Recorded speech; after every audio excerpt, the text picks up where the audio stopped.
And of course, this storm, a big concern as winds could really spread things. And the wind is going to increase, so that's going to make that wildfire threat really challenging for folks east tonight. You know, outside of the storms, we've had wind gusts up to 50 miles per hour, but Bree, already starting to get some of those warnings where it's exceeding that. Exactly. So when these thunderstorms come in, clearly if it's already gusting to 50, they just don't have to work that hard to create some even stronger wind gusts. The peak speeds that'll be possible tonight will be between 70 and 75 miles per hour. That's hurricane force. That will cause significant power outages across the area and is a very real threat. So while wind doesn't always get the fanfare, the attention, or the bells and whistles that a tornado threat or a flood threat does, it can be really impactful. We want you to take that seriously.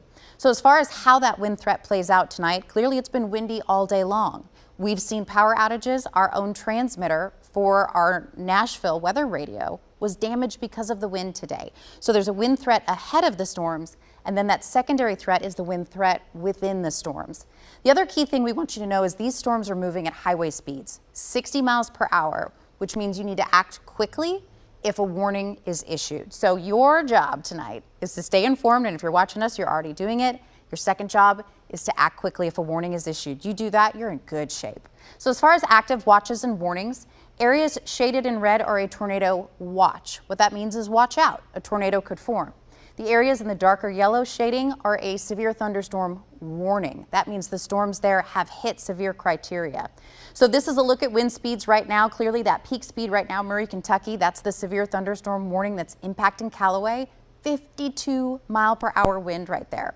So as we look at the line, we've got a couple storms that stretch from Callaway County down towards Carroll County. Not severe down towards the Carroll County area, but it's possible that they could hit that severe criteria. That would be 58 mile per hour winds. So the storm that came out of Callaway County has actually been upgraded to a tornado warning just north. This is just outside of the News Channel 5 area, but it does go to tell the story that these storms can intensify quickly. Still looking at wind gusts right now upwards of 50 miles per hour for our western tier. The strongest storms are actually in the line back behind this activity, and it's prompted a multitude of tornado warnings closer to the Memphis area.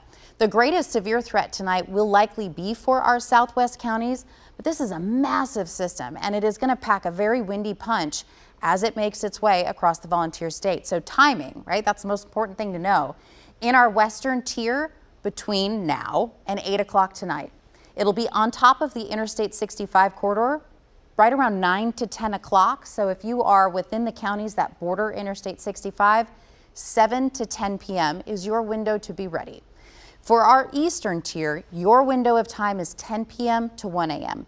There may be some weakening as the storms move through, but they're not going to die off. We will have gusty wind with this throughout the night, and with prolonged strong wind expected, that can enhance the risk for power outages. So that's why we want you to be prepared. Make sure you've got all your mobile devices charged and ready to go in case you experience a power outage, and that you have some solid action steps that you can take so you feel confident. Heather has been working on those action steps and additional information, especially with that weather radio down. Absolutely. And with the power outage risk being very high for tonight, Bree said it best. Make sure you charge your devices, your phone, now before those storms get here, because you don't want your phone to die just before that line of storms reaches you and before you actually get some of those warnings. So wind is really the biggest concern today, and with wind gusts potentially exceeding 70 miles per hour as that line comes in, I would say treat every warning that we get today almost as if it is a tornado warning. When we say tornado warning, we tell you to go to the lowest level, most interior room of your house.